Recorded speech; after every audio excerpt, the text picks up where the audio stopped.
Arkadaşlar merhaba. Kanalımıza hoş geldiniz. Bugün gördüğünüz hapishane işi bileklikleri iğne ile yapımını modelli olarak göstermek istiyorum. Bunun için bir şema hazırladık. Bu şemayı takip ederseniz çiçekli iğne ile hapishane işi yapmanız mümkün arkadaşlar. Bunu daha önce deneyen var mıydı bilmiyorum. Belki de ilk defa ben deniyorum. Çünkü daha önce yapmış olduğumuz hapishane işleri sadece yoldu. Bunda desen var. Bu desenden sonra bir de başka bir desen daha düşünüyorum. Onu da daha sonra tatbik ederiz diye düşünüyorum.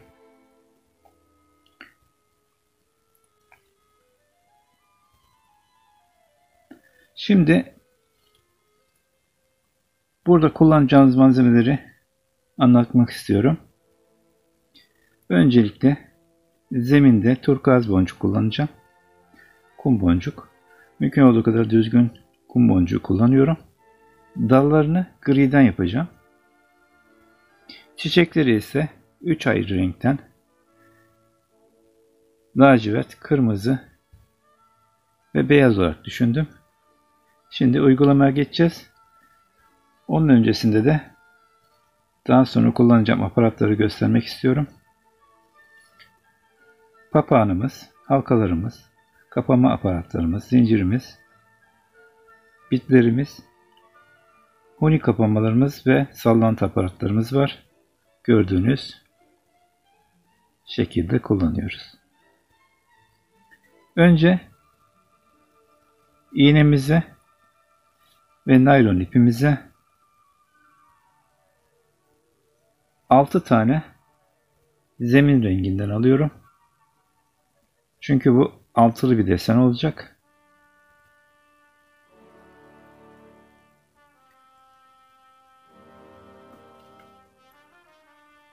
Deseni videomuzun başında izlemiş olacaksınız. Daha sonra da tatbik ederken arada göreceksiniz.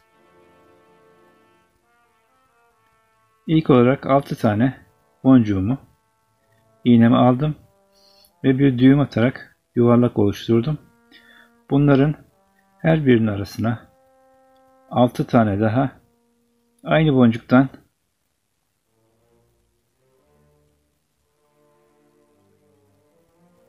birer boncuk daha alacağım.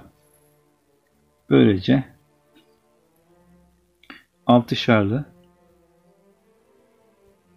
hapishane işimize başlamış olacağız.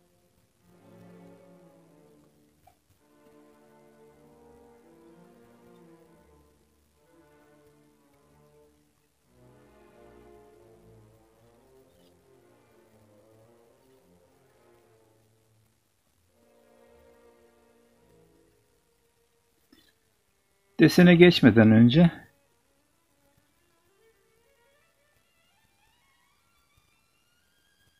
zemin renginden bir iki sıra yapıp ondan sonra geçmek istiyorum.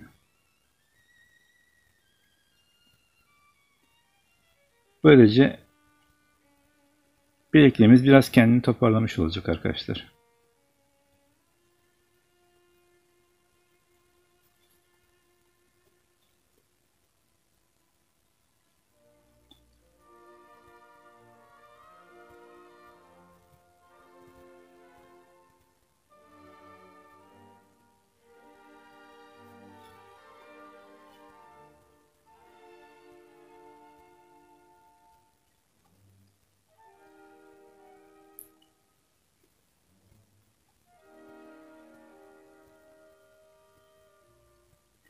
Bu 6. boncuğu ilk boncuğumuzdan girerek devam ediyorum.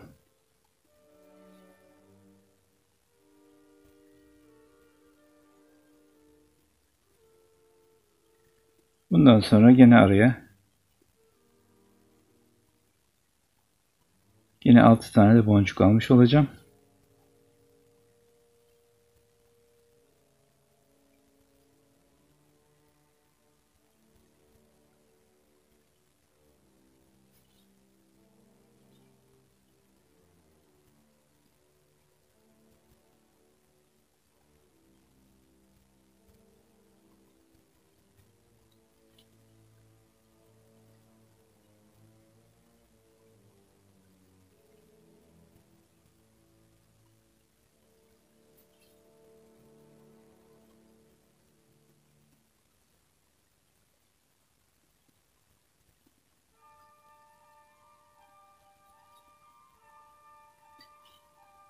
Daha sonra biraz sıkarak şekil vermek istiyorum.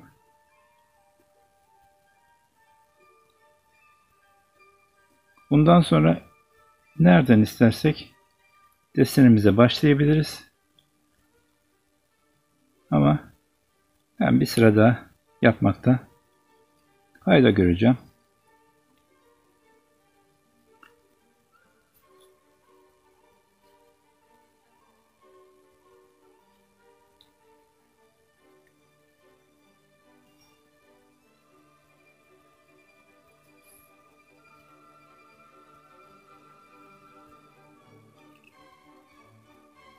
Biraz çekiyorum ki yuvarlak şeklini alsın.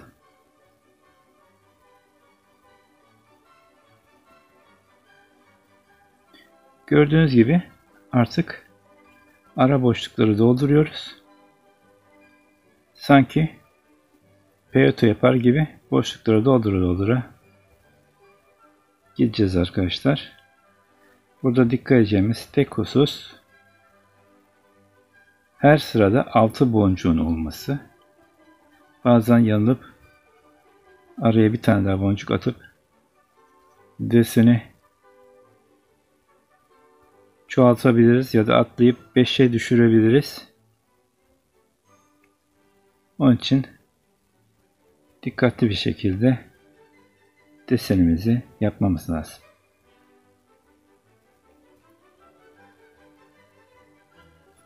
Şunu atlayıp bundan çıkıyorum.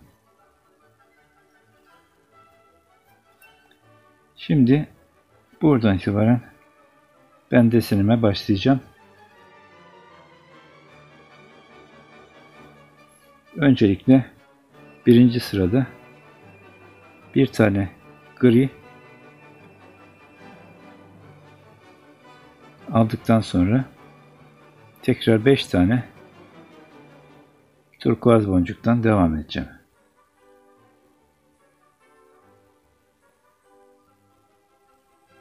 Sonraki sırada da bu griden çıkınca tekrar gri kullanacağım.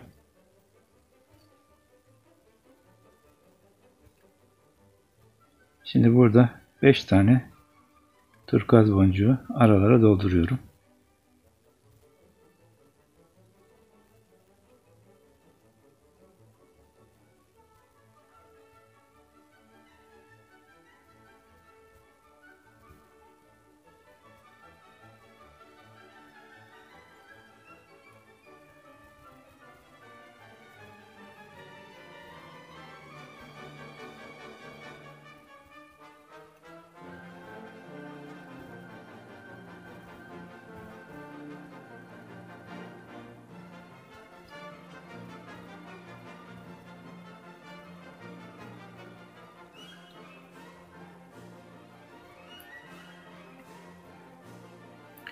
İkinci turkuaz boncuğumu koydum.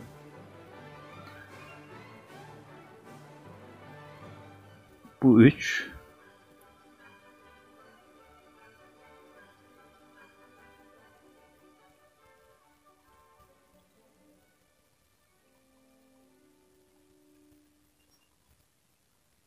Dört.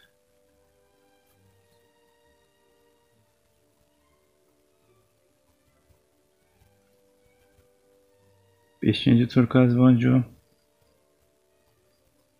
Bundan çıktıktan sonra tekrar gri boncuk alacağım.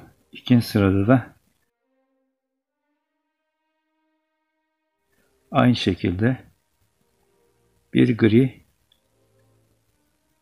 5 turkuaz boncuğumuz var.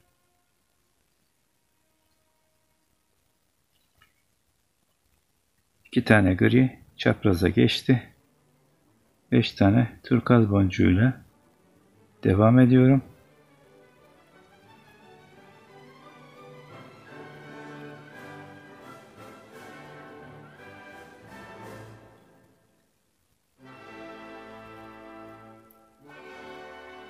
İkinci turkuaz boncuğum.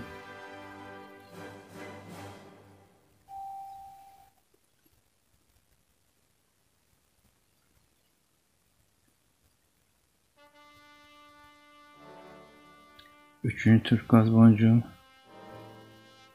yerini aldı.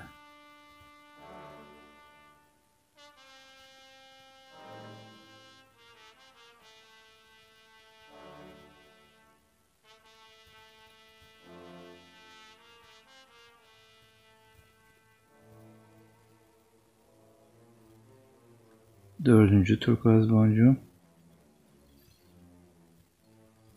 Beşinci turkuaz boncuğumu alınca griden geçiyorum. Ve hemen oraya çıktığım boncuğun renginden, yani bir tane gri yerleştiriyorum.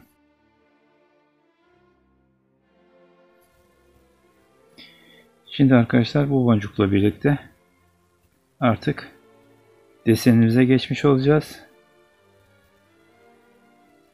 Bu üçüncü sırada bir gri, bir lacivert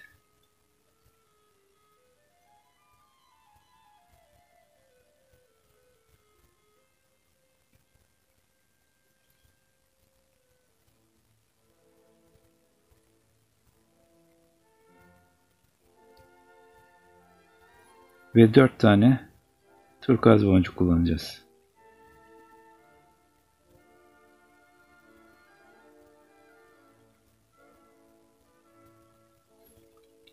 Birinci turkuaz ilk araya yerleşti. İkinci turkuaz boncuk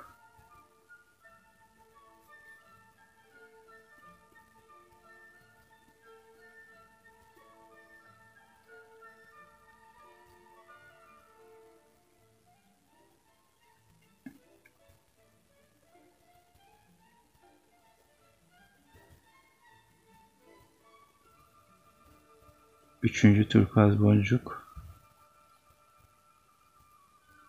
yerini aldı. Dördüncü turkuaz boncuğu gri boncuktan geçince buradaki daha önce atmış olduğumuz lacivert boncuğun önüne ve arkasına birer lacivert boncuk daha atıyoruz.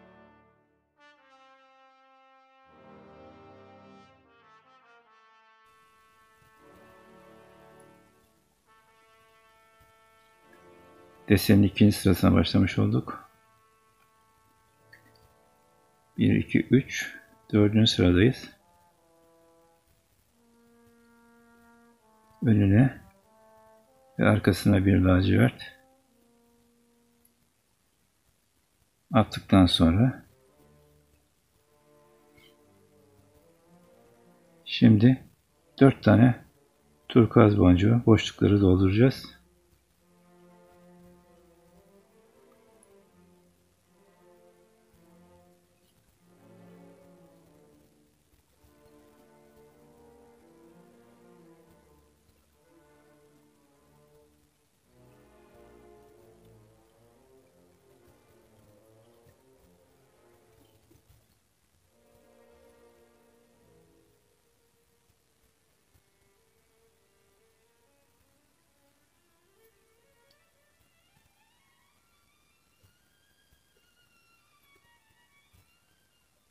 Dördüncü turkuaz boncuğumuzla desenimize kadar geldik.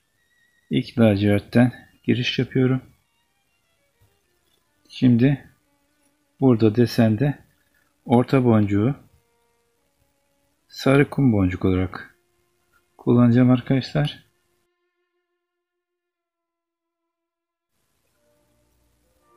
İki boncuğun arasına sarı kum boncuk kullanıyorum.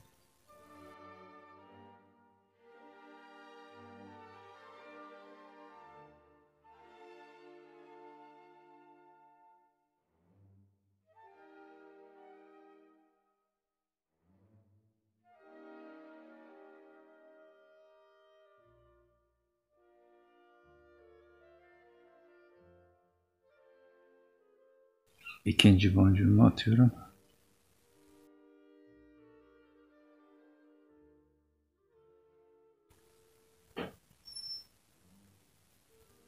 Üçüncü turkuaz boncuğum.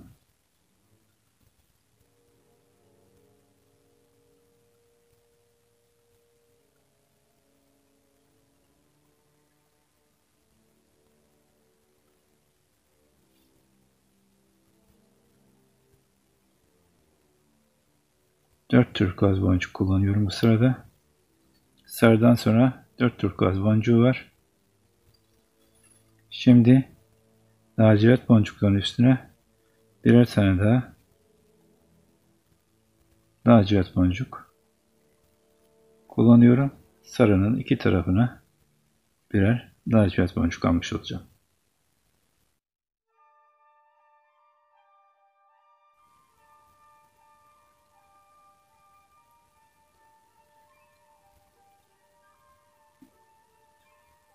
Böylece çiçeğin altı tamam. Üstünde bir tane eksik boncuğumuz var. Diğer sıraya geçtim.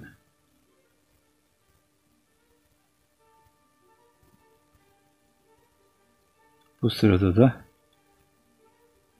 4 tane turkuaz boncuk kullanacağız. 2 lacivertten sonra bir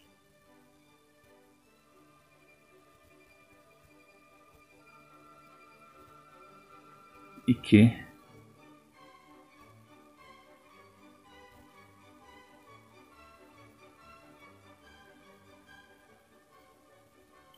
3 ve 4. turkuaz boncuğumu atarak desenin son lacivert boncuğuna geldim. Bunu da buraya yerleştiriyorum. Ve çiçeğim tamamlanmış oldu.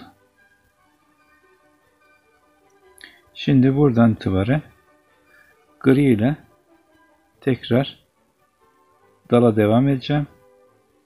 Bu sırada bir tane gri ve 5 tane turkuaz boncuk kullanacağız arkadaşlar.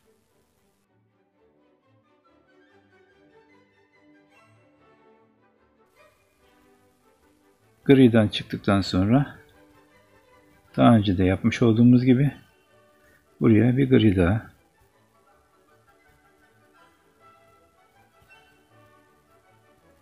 yerleştiriyorum.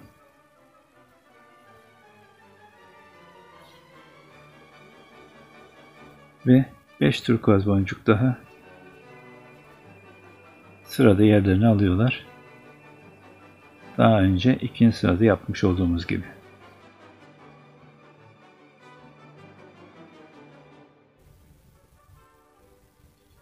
Beşinci turkuaz boncuğumu da attım. Buraya bir gri daha boncuk atacağım. Hemen arkasına bir tane daha renkli boncuklardan kullanacağım. Ve yeni çiçeğimize başlamış olacağız arkadaşlar. Bu da kırmızı renkli çiçeğimiz.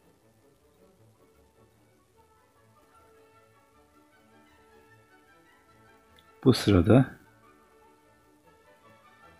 griden sonra bir tane kırmızı ve 4 tane turkuaz boncuk kullanarak sırayı tamamlayacağız.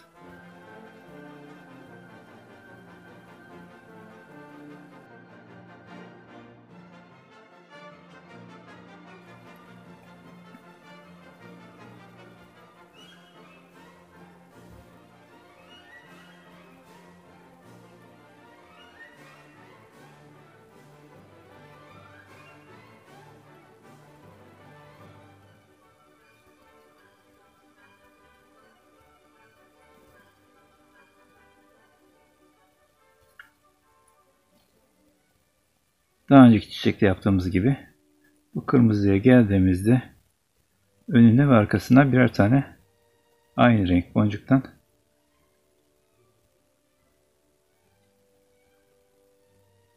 kullanarak çiçeğimize devam ediyoruz. Bu sırada da iki renkli boncuğumuz, yani iki kırmızıdan sonra 4 tane turkuaz boncuğumuz var. Daha önceki lacivert boncukla yaptığımız işlemi burada devam edeceğiz.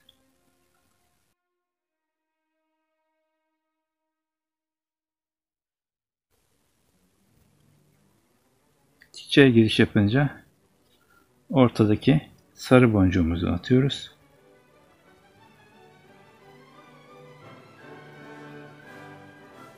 Bu sırada da sarıdan sonra 5 tane turkuaz boncuk kullanacağız.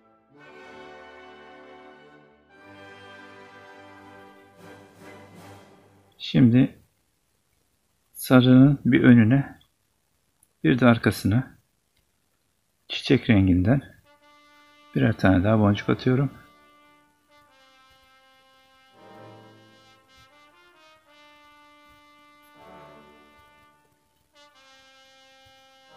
Tekrar turkuaz renkten devam edelim.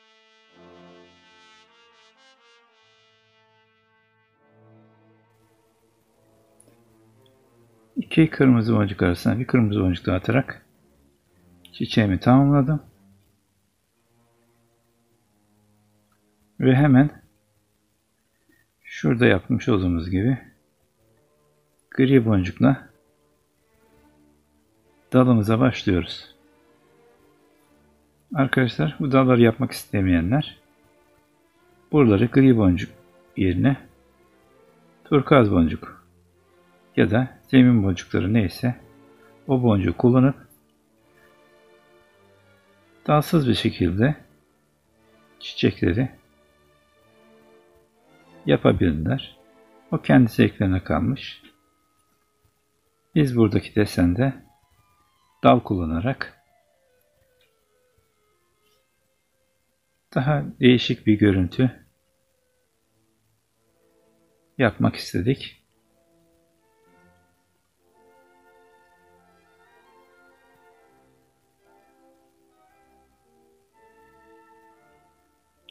Burada çiçeğimi bitirdim.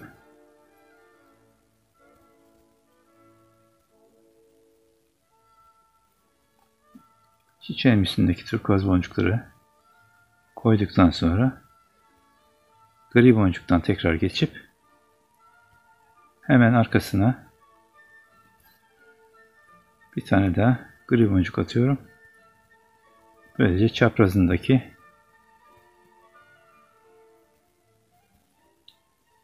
dal boncuğunu yerine oturtmuş oluyorum. Şimdi 5 tane daha turkuaz boncuk kullanacağım. Ondan sonra da bu griden çıktığımda tekrar bir gri atıp üçüncü çiçeğim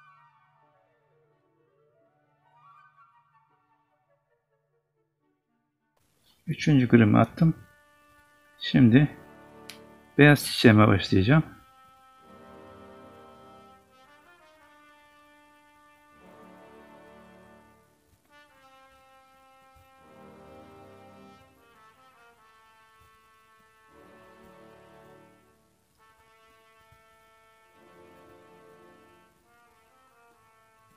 Bir tane beyazdan sonra 4 tane tur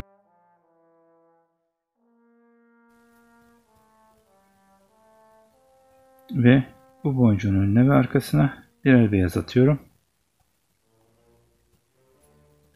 Çiçeğimin ikinci sırasını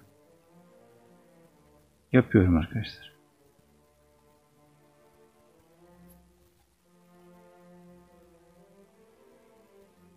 Şimdi tekrar turkuaz boncuklarımızı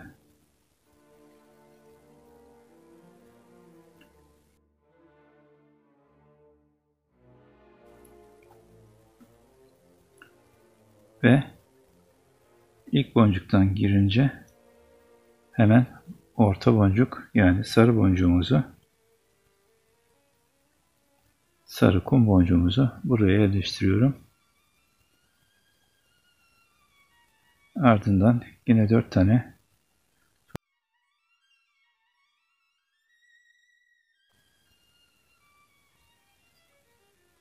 ve şimdi bu boncukların üzerine birer boncuk daha, beyaz boncuk daha. Çiçeğimin rengi beyaz olduğu için beyaz boncuk daha alıyorum. Sarının önüne ve arkasına birer beyaz kum boncuk ekliyorum. Şimdi tekrar 4 tane turkuaz boncukla ve çiçeğimin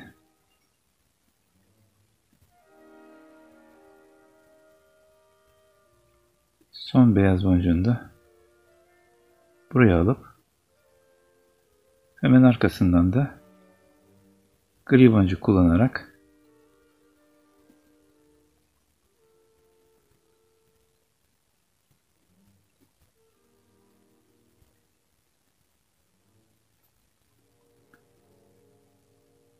dalıma geçiyorum. Arkadaşlar gördüğünüz gibi desenimiz bu. Bu şekilde devam ederek bilekliğimizi tamamlamaya çalışıyoruz. Burada yeterince tamamlamış olduğum bilekliğimi sonlandıracağım arkadaşlar.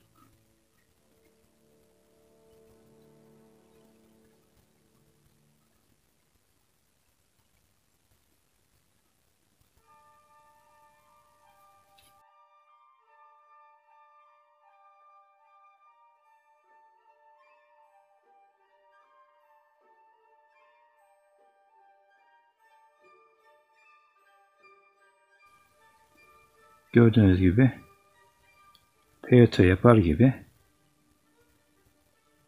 iğne ile hapishane işi yapıyoruz arkadaşlar. Şimdi sıradaki boncuk son lacivert boncuğumun son boncuğu. Bunu ağırdıktan sonra gene gri boncukla başlangıçta olduğu gibi bir dal yaparak burayı bitirip tamamlayacağım arkadaşlar.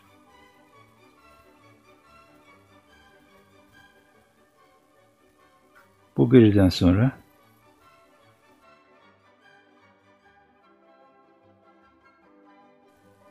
beş tane turkuaz boncuk kullanıyorum.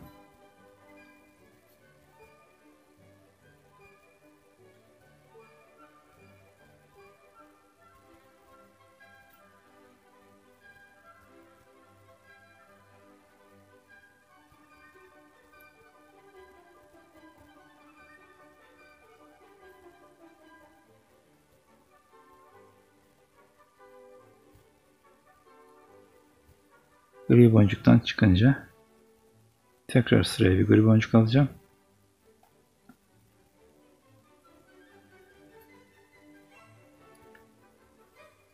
Ve turkuaz boncuklarla devam edeceğim.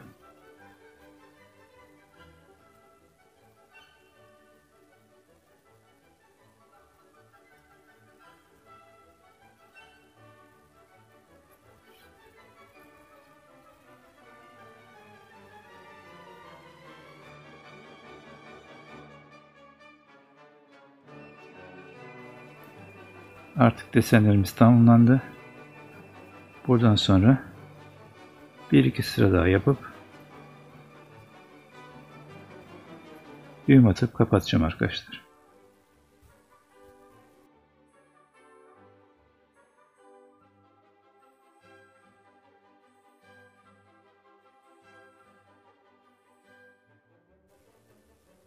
Bundan sonraki aşamada da artık üstteki boncuklardan boş geçerek bilekliğin ağız kısmını sıkıp düğüm atacağım arkadaşlar.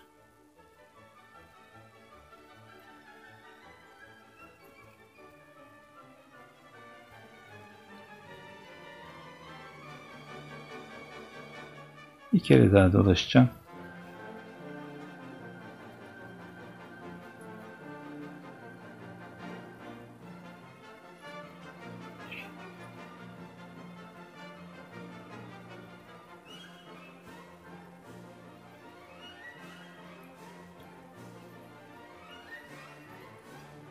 Artık düğümlüyorum.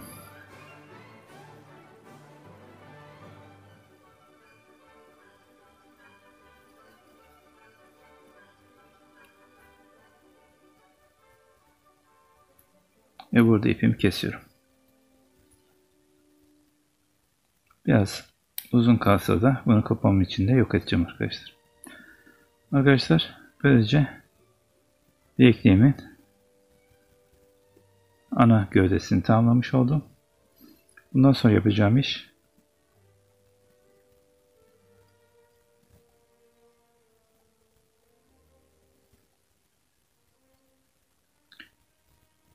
içinden çelik tel geçirip hunileri kapa kısmı kapatıp, burada ben kapatırken yapıştırıcı da kullanıyorum. Daha sonra düğüm kapamaları buraya takıp içine iple hapsediyorum. Uçlarına zincir ve sallantı aparatı, diğer ucunu da papağan kullanarak bilekliğimi tamamlıyorum arkadaşlar. Yapmak isteyen herkese kolay gelsin diyorum. Başka videolarda görüşmek üzere. Hoşça kalın. Bundan sonra yine bir hapishane işi çalışıp nazar boncuğu deseni yapmayı planlıyorum.